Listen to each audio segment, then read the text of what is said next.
अस्सलाम वालेकुम। मोहम्मद अज़ीज़ सिद्दीक अपने प्रोग्राम मैथ्स व्यूज़ के साथ हाजिर खिदमत है। 3 अक्टूबर 2024 जुमेरात का दिन है और कल जुमा आ रहा है।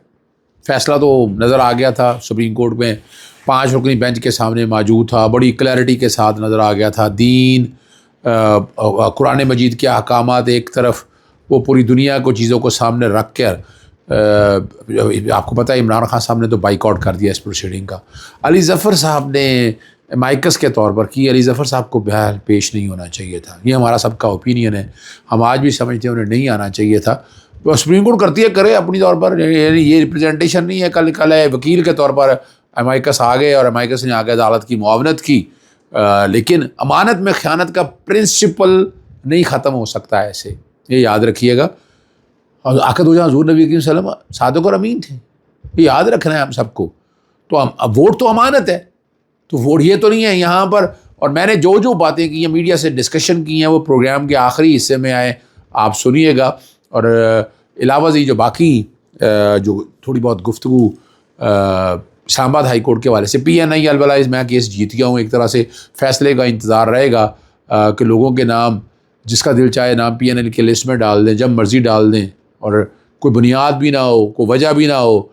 वो इंसानी स्मगलिंग के ऊपर हुआ था। मैंने आज चीफ जस्टिस आमिर फ़ारूक साहब के बाद ये इस्टेब्लिश कर दिया, उन्होंने बड़ा वाज़े कह दिया कि ये तो एक ही सियासी जमात के लोगों का नाम डाले जा रहे हैं। आपने ये भी बहुत बड़ी जीत है। फिर दूसरा, जेल फैसिलिटीज़ के हवाले से अगर मामला देखा जाए, यानी तशद्दुद, यानी जेलों के अंदर क्या पकड़ा जाता है तो तशद्दुद किया जाता है, तशद्दुद तो नहीं हो सकता ना। बैनुल-अक़वामी कवानीन कस्टोडियल टॉर्चर एक्ट है 2022 का, बैनुल-अक़वामी कवानीन, universal declaration of human right, बहुत सी चीज़ें ऐसी हैं जो रिकॉर्ड के ऊपर अवेलेबल हैं। देखना ये है कि उस पर अमल दरामद होता है या नहीं होता। जवाब दोबारा मांगा है उसके अंदर, वो भी सामने आ जाएगी बातें। लेकिन ये प्रोग्राम देखिएगा पूरा, जो मैंने मीडिया से जो डिस्कशन की है ना, सबसे पहले मैंने क्या मुतवक्को फ़ैसले क्या हो सकता है, फ़ैसला क्या आ रहा है, जो मैंने बातें की हो सकता है जिस वक्त रिकॉर्डिंग मेरी चले तो फ़ैसला वही हो। देयर इज़ अ पॉसिबिलिटी कि अमूमन इस तरह के फ़ैसले जुमे को दे देते हैं, तो ये जुमे वाले दिन फ़ैसला अनाउंस करेंगे। लेकिन माइंड ज़हन मैं बता दूं कि वो वोट देने की इजाज़त, वोट काउंट करने की इजाज़त देने लगे हैं और आईनी भी तरमीम तैयार बैठी है। वो ग़ालिबन 7 या 8 अक्टूबर को उनका लाने का इरादा है। सुनिएगा मैंने मीडिया से क्या कहा। अब आज आपने सुप्रीम कोर्ट में समाअत सारी देख ली है। पाकिस्तान तहरीक इंसाफ या इमरान खान इस समाअत का हिस्सा नहीं बने हैं, और सुप्रीम कोर्ट को चाहिए था कि इस सारे मामले के अंदर अगर फुल कोर्ट तश्कील दे देते तो किसी भी पार्टी को कोई एतराज़ नहीं होना था और उन्हें आना चाहिए था। नज़र यह आ रहा है, मैं बैठा आया हूँ अंदर, नज़र आ रहा है कि ये शायद फ़ैसला आज दे देंगे, या अमूमन जुमे वाले दिन आपको पता है फ़ैसले आते हैं, और फ़ैसले हमें पता है फ़ैसला यही है कि जनाब आप डिफेक्शन कर सकेंगे, आप मुनहरफ हो सकेंगे, वोट काउंट होगा। तो ये असल में राह हमार की जा रही है आईनी तरमीम की, आईनी तरमीम, और आईनी तरमीम के बेनिफिशरी डायरेक्ट जस्टिस काजी फैज़ साहब हैं।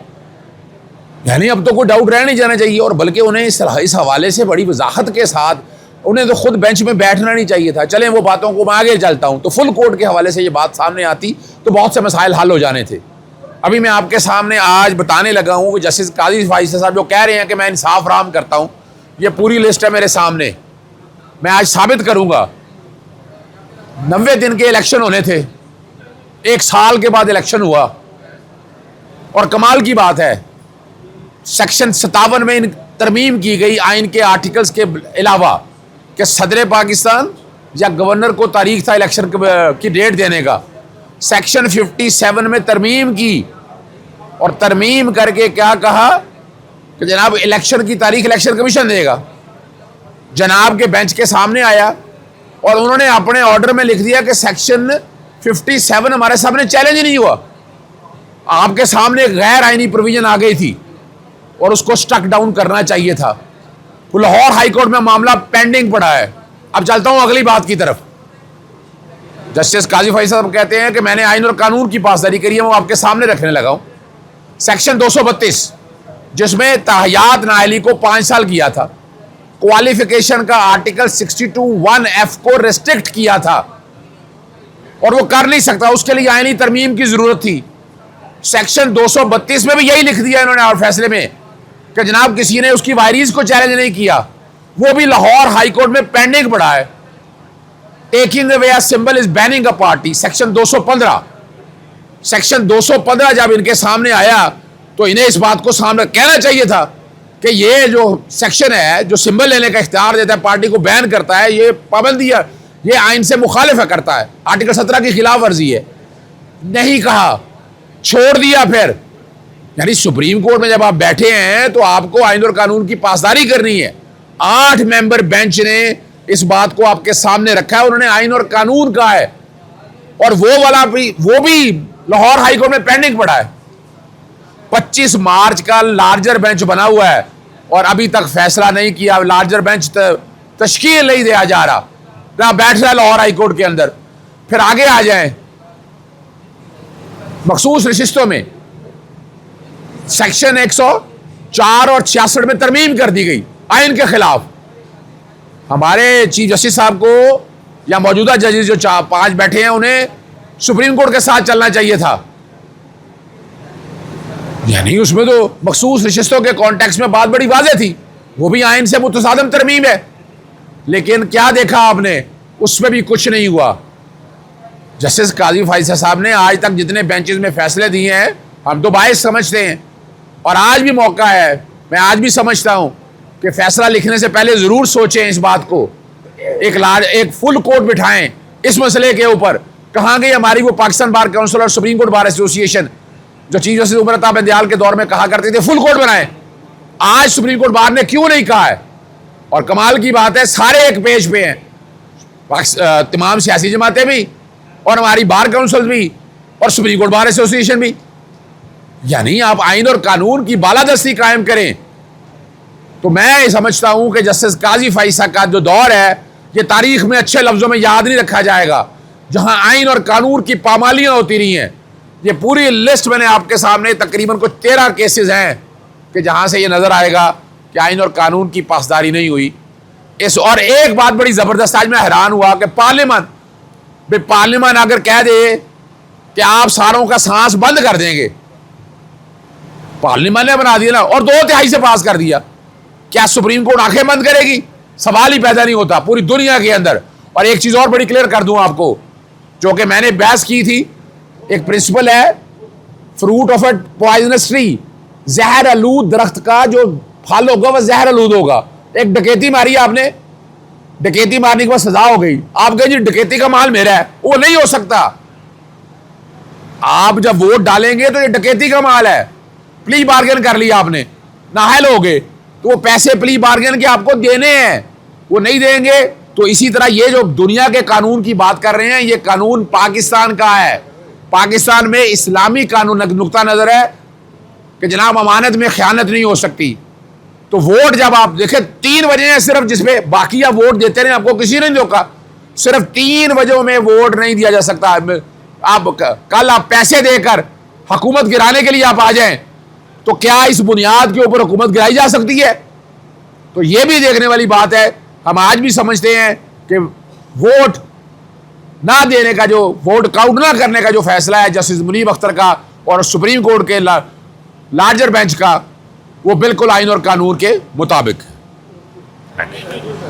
जी, अब इसके बाद सुप्रीम कोर्ट के बाद जो इस्लामाबाद हाई कोर्ट में 2 हियरिंग्स हैं, वो सुन लीजिएगा। डेड बॉडीज बरामद हुई थी कि उनको 2018, मैंने कहा मैं अदालत के अंदर मौजूद था, ये तो था ही नहीं, मगर ये PN ये लिस्ट को सियासी तौर पर इस्तेमाल कर रहे हैं, और अगर इनसे डाटा मंगवाया जाए तो सारे सियासी, अदालत ने कहा हमारे पास तो बहुत से केस आ गए हुए हैं जिसमें ये साबित हो गया है, और अगर किसी को रोकना भी है तो आपको ECL या PCL के अंदर जाना है। सरकारी वकील ने कहा जी सुप्रीम कोर्ट का फैसला है, सुप्रीम कोर्ट जाना है। मैंने कहा जी सुप्रीम कोर्ट की रिपोर्ट पढ़ के बता देता हूँ, अगर ये करना भी चाहते, अगर ये चाहते भी, तो ये सिर्फ और सिर्फ क्या होना था, उनके लिए इंसानी स्मगलिंग करी। मैं कहा जी मैं भी साथ हूँ, मैं भी शायद ना आता, लेकिन ये तो कोई नहीं है बात। लेकिन असूली तौर के ऊपर उन्होंने आज सरकारी वकील ने अदालत में कबूल कर लिया कि इसमें किसी कानून की नहीं है, ये किसी कानून के तहत नहीं बने, ये कमेटी ने कोई बनाए हुए हैं और उस बुनियाद के ऊपर ये जा रहे हैं। और अदालत ने बड़े वाज़ेह तौर पर रिमार्क्स दिए हैं कि ये लिस्ट आपकी चल नहीं सकती है, ये लिस्ट गैर कानूनी है, प्रोविजनल नेशनल आइडेंटिफिकेशन लिस्ट, और इसी तरह जो आपने नोटिफिकेशन भी जारी किया है वो भी गलत है। आपको अगर कुछ करना है तो तरमीम कर सकते हैं, आप तरमीम कानून में करें, PCL में करें, पासपोर्ट कंट्रोल एक्ट में करें या आप ECL में करें, और ये दोनों कवानीन मौजूद हैं। अदालत ने केस जो फैसला है वो महफूज कर लिया। दूसरा अहम मामला है वो है कि जहाँ कैदियों को पकड़ा जाता है, हथकड़ियाँ लगाई जाती हैं, नकाब पहनाया जाता है और बख्तरबंद गाड़ियाँ बंद किया जाता है, और कई दफ़ा बख्तरबंद गाड़ियों के अंदर कैद रखा जाता है। तो इस पर बैनुल-अक़वामी कानून और कस्टोडियल टॉर्चर एक्ट 2022 का हमारे पार्लियामान ने बना दिया है। उस पर अमल दरामद के हवाले से कहा है कि आप कैदियों के हकूक़ का ख्याल रखना है। आर्टिकल 9 और 14, इसके लिए universal declaration of human right, ICCPR, Nelson Mandela rules, Cairo declaration, बैनुल-अक़वामी इतने कवानीन है उसके ऊपर। मगर जिस तरह से इन मामलात को लिया जा रहा है, इजाज़त नहीं जाती और जवाब दाखिल नहीं कर रही है सरकार जो है इन पे जवाब दाखिल नहीं कर रही है। अदालत ने दोबारा हदायत जारी की हैं कि इसके ऊपर जवाब दाखिल करें, और वही ऑर्डर जो पिछला ऑर्डर था अदालत ने वो रिपीट कर दिया है। तीसरा मामला अब आपके सामने, अभी मैं सुप्रीम कोर्ट जा रहा हूँ, आपको पता है नज़रसानी आर्टिकल 63(1) के हवाले से मैंने पूरे केसेस की लिस्ट तैयार की है कि जहाँ जस्टिस काजी फ़ाइज़ा साहब बता रहे हैं कि जनाब मैंने बड़ा इंसाफ दिया है, वो मैं रखने लगा हूँ आज उनके सामने। सबसे पहला जो है इलेक्शन का सिंबल लेने के हवाले से सेक्शन 215 उनके सामने आया था, और उन्होंने उसको अल्ट्रा वायरी कहा ही नहीं। उन्होंने कहा नहीं आइन से मुतसादम है। वो लाहौर हाई कोर्ट में चैलेंज किया तो मार्च 2024 से लार्जर बेंच बन गया हुआ है, लेकिन दरखास्तों पे फैसला अभी तक नहीं हुआ। दूसरा मैंने अदालत के सामने रख रहा है कि इलेक्शन की डेट देने का इख्तियार आइन कहता है कि वो सदर और गवर्नर के पास था। 90 दिन के अंदर इलेक्शन नहीं हुए, और क्या किया, सेक्शन 57 में तरमीम कर दी। सेक्शन 57 में इख्तियार दे दिया इलेक्शन कमीशन को, यह दिया नहीं जा सकता। फिर 232 सेक्शन के साथ तायाद नाइली 62(1)(f) के हवाले से वो आइन में तरमीम कर रही थी। 232 का मामला आया तब भी ये कह दिया कि किसी ने वायरीज नहीं चैलेंज की। इसी तरह जब सुप्रीम कोर्ट का अपना फैसला आया उस पर अमल दरामद करने के लिए इलेक्शन कमीशन को सपोर्ट की जा रही है, यानी तरमीम की इस पार्लियामेंट ने। फिर आर्टिकल 51 और 106 के खिलाफ वो भी चैलेंज की हुई है। पूरी लिस्ट बनाई हुई है मैंने कि ये सारे मामले अदालतों के अंदर पेंडिंग पड़े हुए हैं, और इसकी इंटरप्रिटेशन सुप्रीम कोर्ट खुद ले ले अपने हाथ में। हमें क्या एतराज है कि ये सारे कवरीन उठाकर देख ले, डिस्कस कर ले। सुप्रीम कोर्ट का फैसला आ गया, इलेक्शन कमीशन जानबूझ के उस पर अमल दरामद नहीं कर रहा। और इस वक्त ये भी अदालत के सामने रखना है कि आर्टिकल 63(1) का मकसद बिलावल भुट्टो साहब की तकरीर सुन ले। उन्होंने साफ कह दिया कि 25 अक्टूबर के बाद मुश्किल हो जाएगी, यानी बड़ी क्लैरिटी के साथ बात कह दिया। उन्होंने ये भी कह दिया कि ये तरामीम जुडिशरी में बताया ना रहा कौम को कि जुडिशरी में किसके साथ डिस्कस हुई, किसने सारे मामले को देखा। जरा ये भी आज ये भी कोशिश करनी है अदालत के अंदर ये सारे मामलात रखने की कि और मेरी गुजारिश यही होगी कि आर्टिकल 63(1) का जो केस है ना उसमें बहुत जल्दी मत की जाए, आराम से लेके जाया जाए सारे मामले को, और सारा डाटा और डिटेलें रखनी। और इसके लिए डिमांड ये होगी आज इंशाल्लाह कि फुल कोर्ट तश्कील दिया जाए।